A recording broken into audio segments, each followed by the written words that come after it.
네, 오늘도 하나님께 주신 크신 은혜가 함께 하시기를 간절히 소망합니다. 이스라엘의 왕들에 대한 이야기를 함께 나누고 있는데 오늘 7번째 시간으로 여호사밧에 대한 말씀을 함께 나누겠습니다. 한 목사님께서 그 SNS, 페이스북에 이런 글을 쓴 글이 올라온 적이 있는데 제가 그 글을 읽고 감동을 받아서 여러분에게 좀 소개시켜 드릴게요. 제목의 글은 이런 글입니다. 이런 기도는 처음이었습니다. 라는 제목이었어요. 이런 내용이에요. 어제 강화에서 새벽 예배를 마치고 성전에서 기도하는데 간절한 기도가 나왔습니다. 하나님, 오늘 새벽 우리나라 축구 이기게 해주세요. 평소에 이렇게 기도하면 하나님이 얼마나 힘드실까 말했던 저로서는 힘든 기도였습니다. 참 유치하다고 생각했지만 하나님, 우리나라 사랑하시면 축구 꼭 이기셔야 합니다. 이렇게 기도할 수밖에 없었습니다.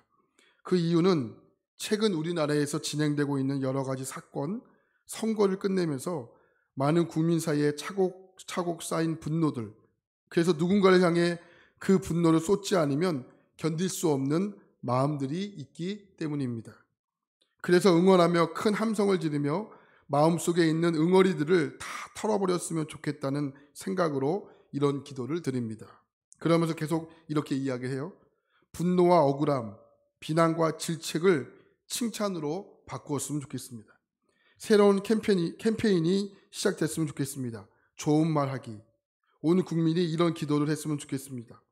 누군가의 나쁜 점보다 누군가의 좋은 점이 내 마음에 들어오게 하소서. 이런 글이었어요. 여러분 어떠세요? 전 이 글을 읽으면서 멋지다 이런 생각을 제가 스스로 하게 되었습니다. 나는 누군가에게 과연 어떠한 감정으로 다가가고 있을까? 이 글을 읽으면서 제 스스로가 생각을 하게 된 것 같아요. 자, 제가 문제 하나 드릴게요. 화면을 보시고 한번 맞춰보시기 바랍니다. 어느 집에 다리가 긴 개가 있고 꼬리가 긴 개가 있습니다. 여러분, 이 두 개가 싸우면 누가 이길까요? 1번 다리 긴 개가 이긴다. 2번 꼬리가 긴 개가 이긴다. 여러분 어떤 개가 이긴다고 생각이 되세요? 1번이요? 정답은 힘센 개가 이깁니다. 그럼 어떤 개가 힘이 있을까요? 먹이를 많이 먹는 개가 힘이 세겠죠. 이게 무슨 말이냐면 여러분 분노에 힘을 주면 분노가 강해집니다. 용서에 힘을 주면 용서가 강해지죠. 불의에 힘을 주면 불의가, 정의에 힘을 주면 정의가, 또 사랑에 힘을 가하면 결국은 사랑이 이깁니다. 그러니까 여러분 싸움과 논쟁에는 이게 끝이 없다는 거예요. 왜 끝이 없을까요? 인간은 누구도 완전하지 못하기 때문에 그렇습니다. 그래서 여러분 신앙생활이라는 것은 논쟁하고 또 싸우는 것이 아니라 끊임없이 해야 할 일이 있다면 언제나 하나님은 어떤 생각을 하실까? 하나님은 어떤 편일까를 늘 고민하며 하는 것이 신앙생활입니다. 오늘 말씀에 등장하는 이 여호사밧은 지난주에 함께 살펴보았던 이 아사의 아들입니다. 그리고 유다의 4번째 왕입니다. 이 여호사밧은 35세의 왕이 된 다음 25년 동안 유다를 다스렸던 몇 안 되는 하나님께서 인정하셨던 선정을 베풀었던 왕. 그래서 하나님께서 기뻐하셨던 왕으로 평가받는 왕입니다. 이 여호사밧에 대한 기록이 성경에 무려 4장이나 기록될 정도로 성경의 많은 부분을 차지하고 있는 왕입니다. 그만큼 중요했던 왕이었고 더 나아가 백성들에게 칭찬을 받았던 왕이었습니다. 여호사밧 하면 누구나 인정했던 왕이었습니다. 자, 오늘 말씀에 함께 읽었는데 오늘 말씀을 읽어보면 이 개혁의 이미지가 강합니다. 자, 여호사밧은 과연 어떤 길을 걸어갔을까? 자, 오늘 말씀 1절과 2절 말씀을 함께 볼까요? 1절과 2절입니다. 시작. 아사의 아들 여호사밧이 대신하여 왕이 되어 스스로 강하게 하여 이스라엘을 방어하되 2절 유다 모든 견고한 성읍에 군대를 주둔시키고 또 유다 땅과 그의 아버지 아사가 정복한 에브라임 성읍들의 영문을 두었더라. 이렇게 말해요. 자, 1절 말씀을 보면은 왕이 단 다음에 했던 일을 기록하고 있는데 1절 말씀에 스스로 강하게 되어 이렇게 표현해요. 여기 등장하는 스스로 강하게 되어라는 단어가 히브리어로 하자크라는 단어예요. 하자크. 이게 견고하다, 강화시키다, 또 강하게 하다 이런 뜻을 갖고 있는 단어예요. 무슨 말이냐면 여호사밧은 왕이 된 다음에 나라를 다스리는데 나라를 다른 나라를 의지해서 주변 정세를 탓하기보다 스스로 나라를 강하게 만들어 갔다라는 거예요. 근데 여러분 특별히 스스로라는 표현이 얼핏 보면 잘못 오해할 수 있는 단어인데 여기 스스로라는 표현은 하나님과 관계가 있는 단어예요. 하나님과 관계가 있는 단어. 많은 사람들이 여러분 끝까지 신앙을 지키지 못했던 이유 중에 하나가 우리 하나님께서 우리에게 복을 주시죠. 그럼 우리가 강건해집니다. 그럼 이 강건해지로 끝나는 것이 아니고 복이 곧 교만으로 이어져요. 교만으로 이어져 하나님 없이 무엇인가 하려는 스스로였습니다.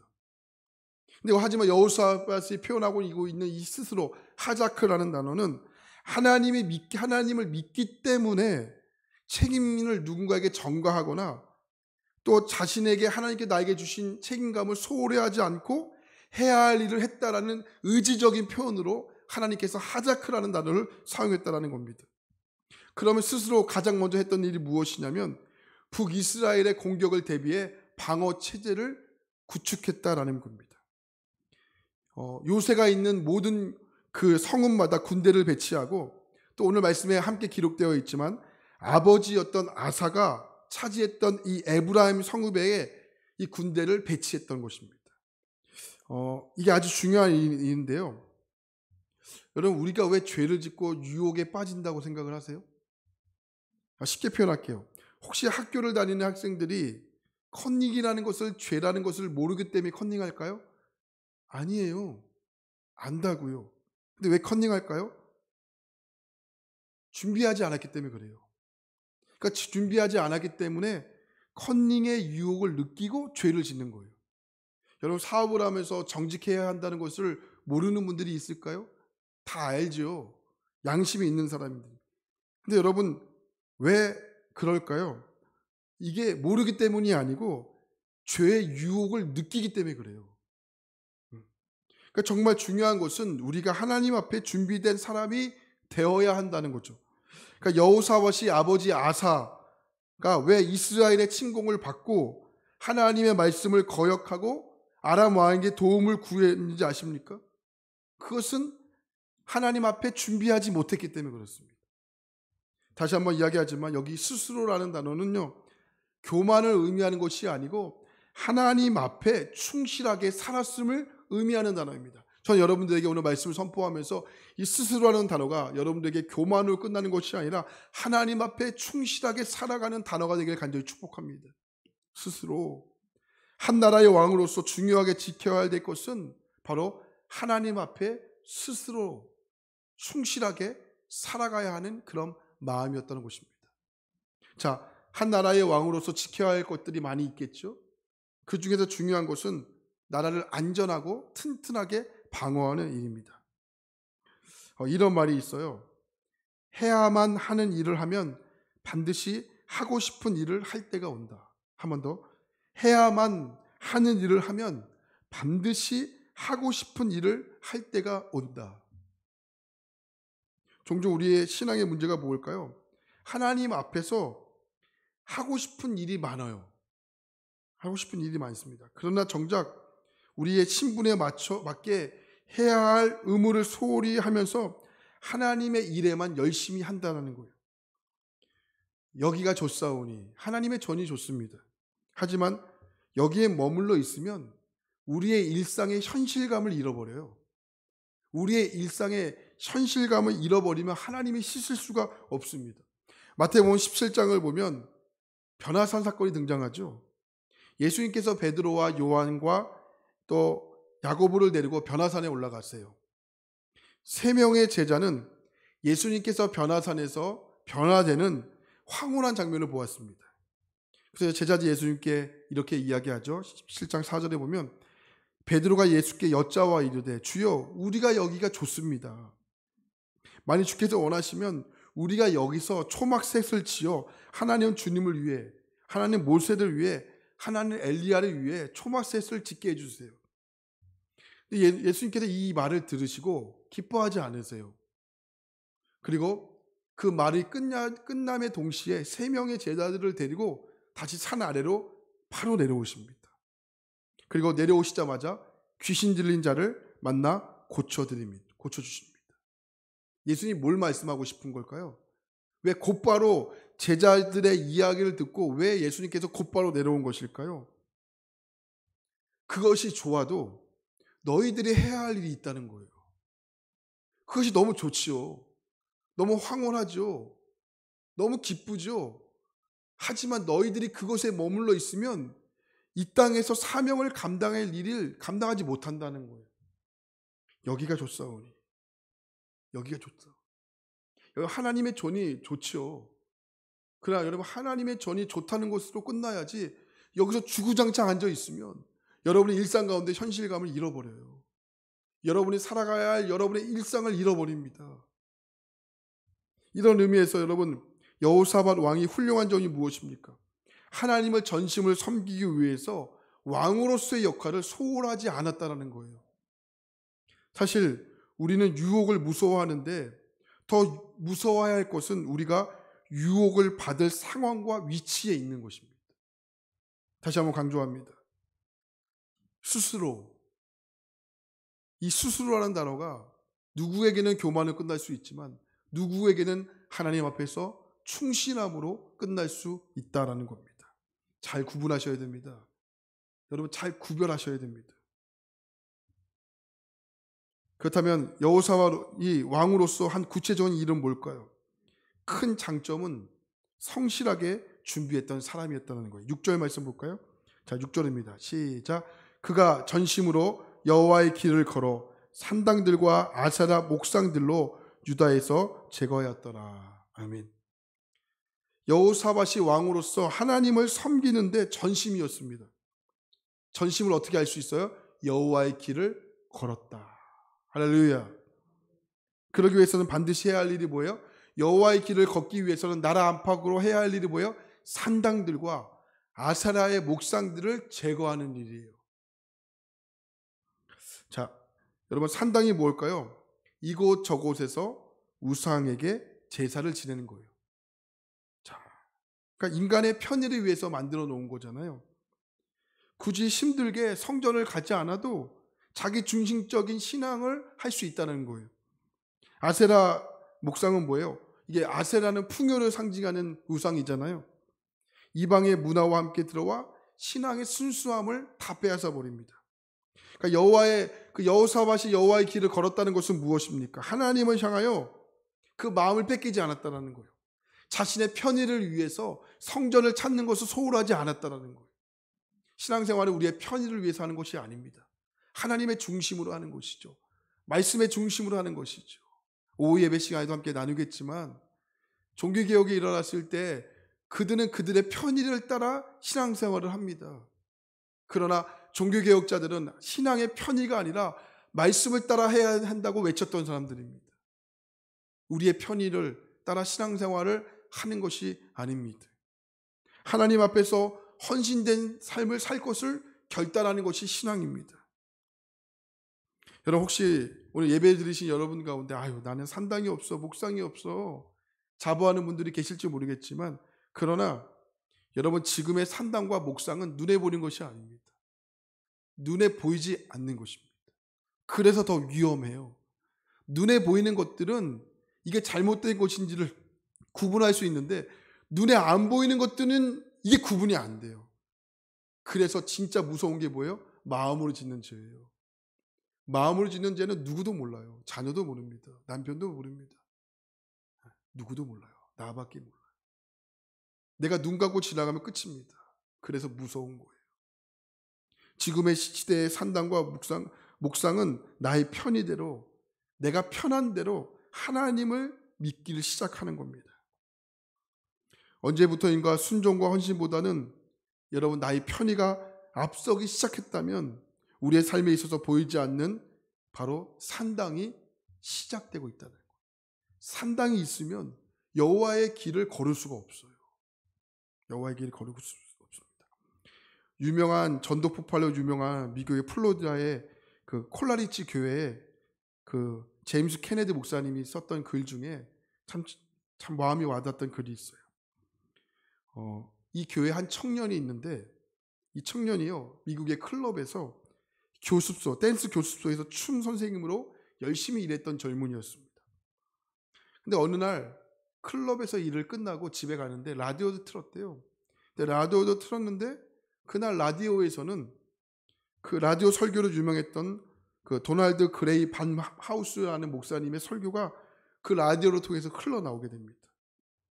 그 라디오 통해서 흘러나오는 설교가 이런 설교예요. 당신은 영원한 시간을 어디서 보낼 것인가, 이런 설교였대요. 우연하게 라디오 틀었던 이 설교에 이 청년의 마음이 쏠리기 시작합니다. 그리고 마음에 찔림이 생기기 시작한 거예요. 그리고 마음에 찔리니까 마음에 갈등이 일어나기 시작하죠. 그리고 나서 이 청년이 하나님께 이렇게 물어요. 주님, 이 마지막 날 나는 어디에 있어야 합니까? 주님, 그리고 나는 무엇을 해야 합니까? 근데 이 청년의 마음속에 주님이 이런 마음을 주시는 거예요. 이 마지막 때에 살아가는 너가 세상에서 춤이나 가르쳐주는 사람이 아니라 나를 위해 헌신했으면 좋겠다, 이런 마음이 생기더래요. 그러니까 갈등이 일어나죠. 그래서 이 청년이 그때부터 하나님께 기도하기 시작해요. 내가 하나님 위해서 할 수 있는 일이 무엇입니까? 하나님 위해서 해야 할 일이 무엇입니까? 하나님 앞에 작정하며 기도합니다. 그리고 결정해요. 그리고 이 청년이 하나님 앞에 헌신하기 시작하는데, 여러분들이 잘 알고 있는 전도 폭발이라는 프로그램 여러분 많이 아시죠? 우리 교회에서도 했던 걸로 기억하는데, 이 전도 폭발의 전도 교재를 만드는 일을 하기로 결정을 해요. 전도 폭발의 책을 쓰는 일을. 그리고 이 청년이 결단하고 하나님 앞에 이 책을 쓰는 일을 하나님 앞에 하기로 결정을 하고 하나님께 무섭게 쓰임 받아요. 이 전도 폭발이, 그 교회에서 시작했던 전도 폭발이 전 세계적으로 이 폭발의 훈련들이 퍼지기 시작하면서 이 청년이 썼던 책의 교재가 무섭게 팔리기 시작을 합니다. 그리고 많은 사람들에게 영향을 끼치기를 시작을 하죠. 그러니까 여러분 그런 것 같아요. 우리가 하나님을 전심으로라는 표현을 많이 쓰는데, 하나님 앞에 이 전심으로라는 이 사람의 특징이 있어요. 그 뭐냐면 누군가에게 영향력을 끼친다는 거예요. 하나님, 제가 하나님 앞에 전심으로 살아가길 원합니다. 하나님 앞에 전심으로 살아가길 원합니다. 그럼 반드시 그 전심이 누군가에게 영향을 끼칠 수 있다는 거죠. 오늘 하나님 앞에 전심으로 섬겼던 여호사밧이 결국 누군가에게 영향을 끼치기를 시작을 해요. 자, 오늘 말씀 7절, 8절, 9절 말씀 한번 보시겠습니다. 7절, 8절, 9절이에요. 그가 왕위에 있은 지 3년에 그의 방백들 벤하일과 오바냐와 스가랴와 느다넬과 미가엘을 보내어 유다 성읍들에게 가서 가르치게 하고, 8절에 보니까 그 가르쳤던 명단들이 나오고요.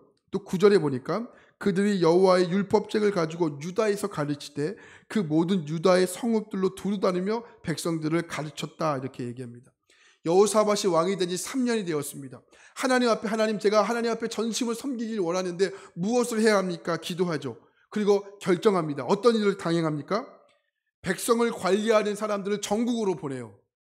그리고 전국으로 돌아다니면서 곳곳의 마을마다, 동네마다, 도시마다 그 유다에 속했던 사람들을 율법책을 가르치기를 시작했다는 거예요. 할렐루야. 참 대단하지 않습니까? 백성으로서, 왕으로서 해야 할 일이 많아요. 근데 왕으로서 되고 3년 하에 그가 결심한 거예요. 하나님 앞에, 하나님, 제가 전심으로 하나님께 어떻게 섬겨야 됩니까? 전심으로 무엇을 해야 합니까? 그리고 결정하죠. 온 나라를 율법책을 가르치는 일에 내가 전심전력하겠다. 그리고 백성들을 관리하는 유다의 관리자들을 온 나라에 파송하기를 시작을 해요. 그리고 선포하죠. 하나님이 주인 되시는 나라, 하나님이 주인 되시는 백성. 여러분, 우리가 이것을 위해 기도해야 하지 않겠습니까? 여러분, 우리가 이것을 위해서 하나님 앞에 기도해야 하지 않겠습니까? 여러분, 종교개혁이요, 정말 우연하게 일어났어요. 하나님의 놀라운, 물론 섬기심과 역사가 있었지만요, 처음에 종교개혁이 일어났을 때 정말 여러분, 정말 아무것도 아니었습니다. 제가 오후에도 제가 자세하게 설명을 하겠지만 여러분, 아무것도 아니었어요. 한 사람의 헌신된 사람이 있었어요. 그 한 사람의 헌신된 사람이 목숨을 걸었습니다. 그리고 외쳤습니다. 말씀으로 돌아가자고 외쳤어요. 그 말씀으로 돌아가자고 외쳤던 사람의 영향력들이 곳곳에 숨어있는 사람들을 깨우기 시작했습니다. 그것이 바로 영국 땅에 일어나기 시작했어요. 영국 땅에 존 위클리프라는 한 사람을 통해서 그 사람을 따랐던 사람들이 일어나기 시작했습니다. 근데 그 당시는 우리나라 지금처럼 인쇄술이 발달되지 않았잖아요. 그러니까 성경을 번역하면 통째로 외워야 돼요. 그러니까 머리 좋은 사람들은 마태복음을 외우고, 저같이 머리가 떨어진 사람들은 유다서를 외우고, 그리고 존 위클리프를 따랐던 제자들을 영국 땅 전역으로 파송시켰다고요. 그게 놀라드 운동이에요. 이 놀라드라는 뜻이 뭐예요? 중얼중얼 거린다는 뜻이에요. 이 놀라드 운동을 통해서 종교개혁이 일어난 거예요. 할렐루야. 마틴 루터가 갑자기 하루아침에 자고 일어나니까 종교개혁을 하자, 그래서 일어난 것이 아니라고요. 헌신된 사람들이 있었다고요. 보이지 않는 사람들이 있었다고요. 이 롤라드라는 사람이 있었다고요. 말씀을 통째로 외우고 도시마다, 마을마다, 할머니들마다 찾아다녔다고요. 그리고 외웠던 말씀을 전한 거라고요. 그것에서 종교개혁이 일어난 거예요. 그 종교개혁이 여러분, 그 시발점이 어디냐면 오늘 말씀이에요. 롤라드라고요. 그들이, 여호사밧이 백성들의 관리들을 동네로 다 파송시켜요. 그리고 율법책을 가르쳤죠. 할렐루야. 우리가 참 멋지지 않아요? 하나님, 대한민국 구석구석 하나님 말씀이 널리 퍼지게 하소서. 여러분의 기도 제목이 여러분 이 기도 제목으로 된다면 여러분 멋지지 않겠습니까? 그래서 하나님이 유다를 어떻게 이끌어 가실까요? 읽지 않았지만 10절 말씀을 보세요. 10절 말씀. 한번 10절 말씀 보겠습니다. 시작. 여호와께서 유다 사방의 모든 나라에 두려움을 주사 여호사밧과 싸우지 못하게 하시며. 할렐루야. 유다가 큰 나라가 아니잖아요. 남유다가 큰 나라가 아니에요. 군사력이 강하겠습니까? 그런데 하나님께서 주변에 강력했던 나라들에게 두려운 마음을 주사 두렵고 떨게 한 거예요. 감히 넘볼 생각을 하지 못하게 한 거예요. 공격할 생각을 하지 못하게 두려운 마음을 넣어주신 거자고요. 여호사밧의 이 결정을 통해서 백성들에게 말씀을 가르치겠다는 그 강력한 의지를 통해서 하나님 말씀을 가르치니까 다른 것들은 다 하나님 준비하여 주시잖아요. 다 준비합니다. 여호사밧이 하나님 앞에 결단하고 그가 받던 결단을 자신에게 머무르는 것이 아니라 백성을 가리켰던 관리인들에게 그것을 가르치라고 요구하자 여러분, 온 나라가 하나님의 중심의 나라가 된 것이죠. 좋은 리더 한 사람, 좋은 리더 한 사람이 많은 사람들에게 영향력을 끼치는 거예요. 여러분, 전심으로 하나님을 전심으로 섬기길 원하십니까? 누군가에게 영향력을 주는 겁니다. 결국 한 사람이죠. 가정에서도 한 사람이 필요한 거죠. 교회에서도 한 사람이 필요한 거죠. 한 사람이 서면 큰 영향력이 됩니다. 결국 한 사람이에요. 하나님은 그 한 사람을 찾고 있는 거라고. 존 위클리프라는 한 사람을 통해서 종교개혁의 새벽별을 울린 것처럼 저는 저와 여러분의 한 사람을 통해서 반드시 이 지역을 하나님의 정말로 말씀으로 깨우쳐 나가게 될 줄 믿습니다. 그 한 사람이 필요한 거예요. 그리고 금식하며 기도로 매달렸죠. 그래서 하나님이 그 기도를 들으셨습니다. 근데 시간이 지나자 주변에 있는 강대국들이 남유다를 쳐들어오잖아요. 시간이 지나자. 그래서 하나님께서 여호사밧이 기도해요. 하나님, 도와주셔야 할 것 같습니다. 하나님, 도와주세요. 하나님께서 응답을 좀 엉뚱하게 하세요. 엉뚱하게 하세요. 무슨 말씀을 하시죠? 야, 내가 도와줄 테니까 내 말에 순종해라. 하나님께서 찬양대를 조직해라. 찬양대를 조직하고 거룩한 예복을 입히고 군대 앞에 찬양대를 세워서 찬양하고 나가라.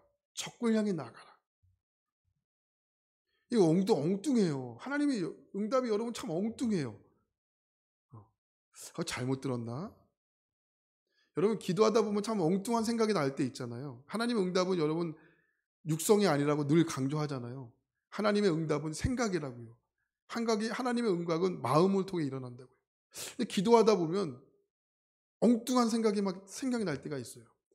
근데 여러분 잘 구분하세요. 이게 하나님의 주신 생각인지 내 생각인지 이게 마귀가 주는 생각인지 이게 구분되는 게 하나님의 음성이 들린다고 말씀드렸잖아요.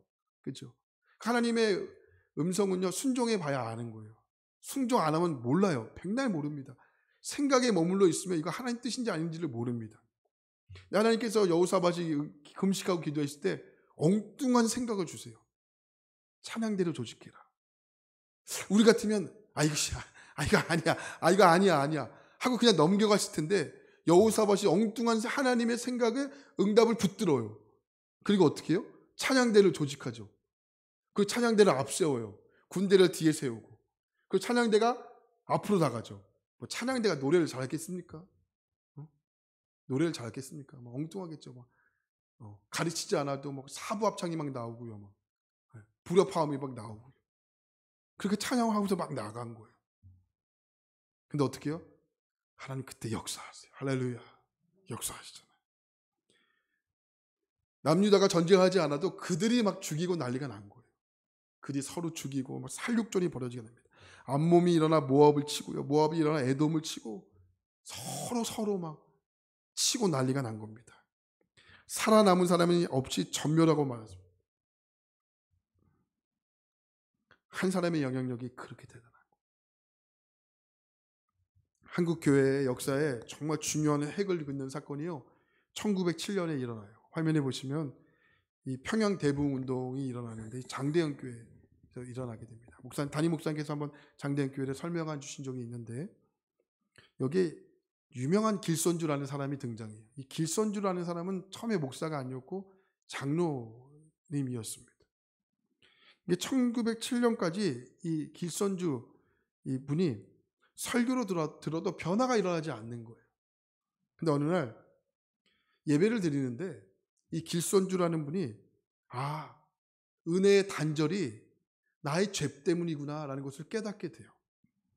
그래서 많은 사람들 앞에서 예배가 드리고 있는 그 중에 갑자기 손을 들고 이렇게 이야기해요. 나에게 시간을 주실 수 있습니까? 나에게 시간을 주실 수 있습니까? 하고 그 자리에서 벌떡 일어납니다. 그리고 자신에게 있었던 숨은 죄를 고백하기를 시작을 합니다. 그러니까 이 길선주라는 마음에 뭐가 있었냐면 항상 이 뭔가 찝찝한 마음이 있었어요. 그게 뭐냐면 친구가 죽어갔을 때 친구가 길선주에게 그의 재산을 맡겼어요. 내가 죽어가지만 이 재산을 내 사랑하는 아내에게 잘 전달해주고 그리고 빚 있는 것 좀 네가 대신 좀 갚아줘라. 이렇게 해서 길선주에게 재산을 맡기고 친구가 죽은 거예요. 근데 길선주가 친구가 맡겼던 재산을 어떻게 해요? 먹어요. 얼마나 맛있겠어요. 먹어요. 근데 신앙생활을 하면서 이게 늘 마음에 걸림이 있는 거예요. 하나님께서 성령님께서 그의 마음에 강하게 임하셨을 때 그가 고백하지 않고서는 견딜 수 없는 마음을 성령님께서 주신 거예요. 여러분 그렇다고 여러분 누군가에게 막 죄를 고백하고 그러시면 안 돼요. 그래서 시험 들고 상처받아요. 성령께서 강하게 역사하실 때 하셔야지 갑자기 찾아가지고 권사님 미안해 내가 그러면 큰일 납니다. 아시겠죠? 그렇게 해서 하신 게 아니에요. 성령께서 강하게 역사하셔야 하는 거예요. 길선주 마음속에 성령께서 그런 마음을 주신 거예요. 그 예배 시간에 장대현 교회에서 예배를 드리는데 길선주가 일어나서 그 고백을 한 거예요. 나는 아간과 같은 놈입니다. 저 때문에 여러분들이 은혜를 받지 못하고 있습니다. 언젠가 제 친구 한 사람이 임종하면서 제게 부탁하기를 나는 이제 죽지만 내 재산을 잘 처리해 주게. 내 아내는 무식해서 아무것도 할 수 없으니 꼭 당신에게 부탁을 하니 내 재산을 잘 처리해 주게.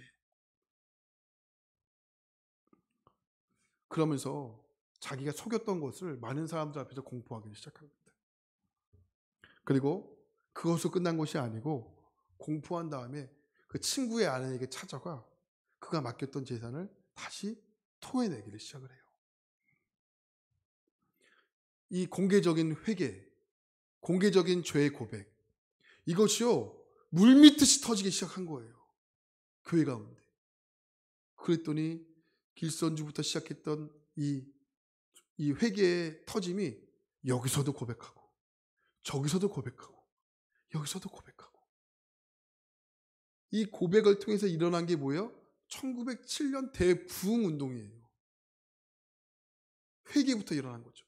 그러니까 하나님이 한 사람의 전심으로 하나님 향한 그 마음 때문에, 이 한 사람 때문에 결국 뭐예요? 평양의 대부흥운동이 일어나기 시작한 거예요. 나 때문이구나. 내가 은혜를 단절시켰구나. 이 몸부림이 결국은 평양의 대부흥운동을 일으키게 된 거죠. 진정한 영향력이죠. 전심으로 하나님을 섬기기를 원하신다면 누군가에게 그 전심이 영향력으로 흘러가게 된다는 겁니다. 하나님의 귀한 여러분, 여호사밧의 이 한 사람의 영향력이 남유다 땅 안에 큰 변화가 일어나게 된 것입니다. 하나님은 오늘도 여호사밧의 이 길을 걸어갔던 이 결단, 저는 저와 여러분 통해서 이 길을 하나님은 걸어가기를 원한다고 봅니다. 누군가에게 변화가 아닌 나로부터의 변화, 오늘 그 출발이 오늘 나로부터 또 여러분으로부터 일어나게 되기를 간절히 원합니다. 내일부터 4인사색 부흥회가 시작이 되죠. 저는 그 부흥회가 여러분 가운데 그 출발점이 되기를 간절히 사모합니다. 그래서 기도하는 사람과 기도하지 않는 사람은 은혜 받는 것이 다른 거예요. 왜요? 기도하는 사람은 무슨 기도가 나오겠어요? 교만한 기도가 나오겠습니까? 하나님 앞에 회개하면서 준비하겠죠. 하나님 앞에 회개하면 준비하겠죠. 여러분, 부흥회, 정말 평양에서 일어났던 그 부흥회, 오늘 우리 교회에서도 동일하게 일어나게 되길 사모하십시오. 여러분 인생 가운데 지금까지 수많은 부흥회들이 있었지만 그 부흥회보다 여러분 잊을 수 없는 부흥회를 준비하시기 바라요. 이번 부흥회는 5일 동안 진행되잖아요. 월요일 저녁부터 금요일 저녁까지. 여러분 사모하세요. 은혜를 준비하세요. 바쁘더라도 여러분 준비하고 나오세요. 분명 하나님께서 준비하시고 예비하신 은혜가 여러분 가운데 있게 될 줄 믿습니다. 그리고 은혜 받는 것으로 끝나지 마세요. 그 은혜 받은 것이 누군가에게 전심으로 흘러가 영향력이 되는 것까지가 부흥회예요. 진짜 부흥회는 언제예요? 부흥회가 끝나고부터 시작이 되는 게 진짜 부흥회예요. 할렐루야. 사모하실 거죠? 준비하실 거죠? 전심으로? 전심으로 하니까 왜 아멘이 적어요? 전심으로 준비하세요. 저희 목회자들도 전심으로 기도하며 준비하겠습니다. 할렐루야. 그런 것이 상생을 일어났을 때 하나님께서 준비하시고 예비하시는 은혜가 폭발처럼, 매각 폭풍처럼 우리 교회 가운데 이번 한 주간 넘쳐나게 될 줄 확신합니다. 하나님 고맙습니다. 전심으로 여호와의 길을 걸어갔던 여호사밧, 그 전심으로, 그것이 여호사밧에 끝난 것이 아니라 누군가에게 영향력으로 흘러가면서 여호사밧이 왕이 된 지 3년 만에 하나님 백성들을 관리하는 방백들을 하나님 곳곳에 보내요. 관리들을 곳곳에 보내요. 하나님 말씀을 가르치게 합니다. 하나님 그렇습니다. 하나님 말씀이 생명이고 하나님의 말씀이 우리 가운데 깨우침입니다. 종교개혁자들도 하나님 말씀으로 돌아가자고 외쳤고 그 말씀이 곧 신앙생활의 생명이라고 외쳤던 사람들입니다. 우리가 그들의 후손들이지 않습니까? 다시 한번 하나님 마음이 흐트러졌다면 하나님 말씀으로 돌아오게 하시고 말씀으로 중심으로 살아갈 수 있도록 도와주시옵소서. 이번 한 주간 하나님 영적인 대각성이 일어나게 될 것입니다. 새벽과 저녁마다 월요일부터 금요일까지 하나님 부흥회가 시작이 됩니다. 하나님 예비하시고 준비하시고 차려놓은 밥상, 하나님 우리 모두가 같이 동참해 그 박상을 나누게 하시고 나눈 곳으로 끝나는 곳이 아니라 이제 하나님 진짜 부흥회는 부흥회가 끝나는 토요일부터 시작이 될 텐데 누군가에게 영향력을 줄 수 있는 그런 하나님의 사람들이 되게 하여 주시옵소서. 감사드리며 예수님의 이름으로 기도합니다. 아멘.